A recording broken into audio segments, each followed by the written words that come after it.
This question is about an accelerating elevator. As you see in this question, this elevator is accelerating upward with how much acceleration? That is 2 meter per second square. And in this question, you have to find the tension in each rope. We know that the tension in a string or in a rope is always same at both ends. What I mean to say that the tension, the magnitude of the tension at this point and the tension at this point are both same in magnitude. So we can call this tension, let's say T2, whereas the tension in this string is T1.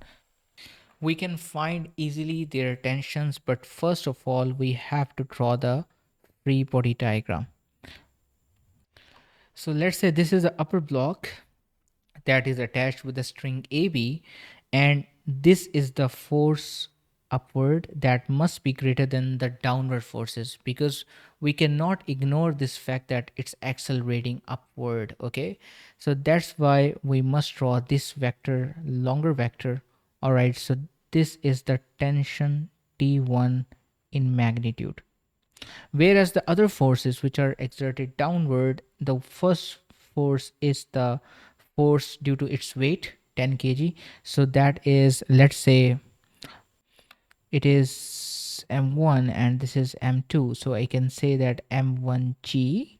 All right, and secondly, the another force is the force of tension T2. All right, T2, which I had already shown you.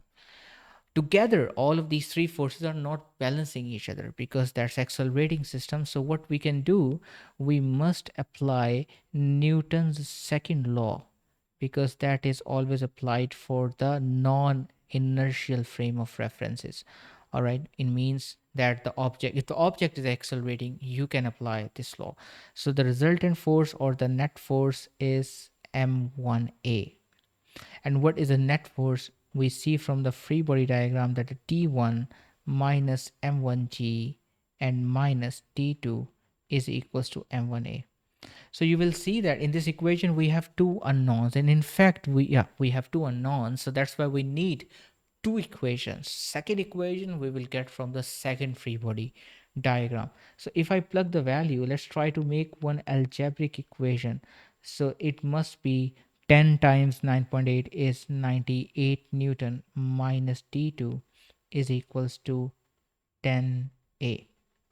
So then we can see that it is 20 plus 98 is 118. So we see that this is our first equation. So it's equation 1. Now, you remember I told you that free body diagram is must needed to see that what is our resultant force. So now we are going to draw its free body diagram.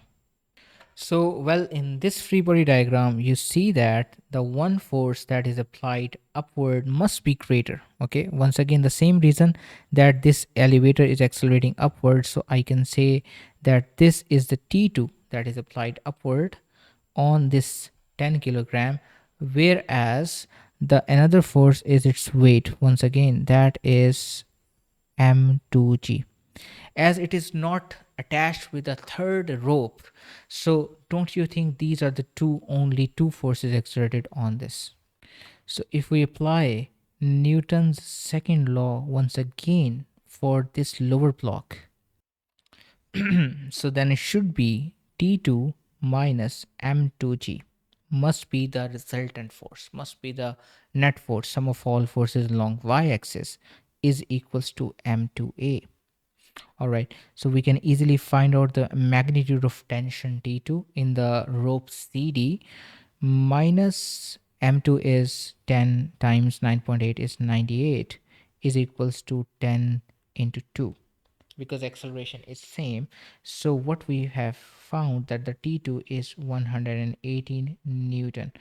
All right, so if we plug this value in a first equation, then what we will find that T1 minus 118 is equals to 118.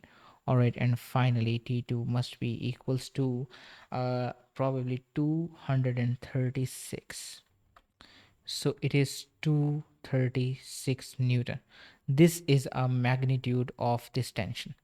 So if you now see in detail here, so I want to show you this again, that how these forces are exerted. So this is a 236 Newton, all right, and this force is also, I mean, the same in magnitude, all right.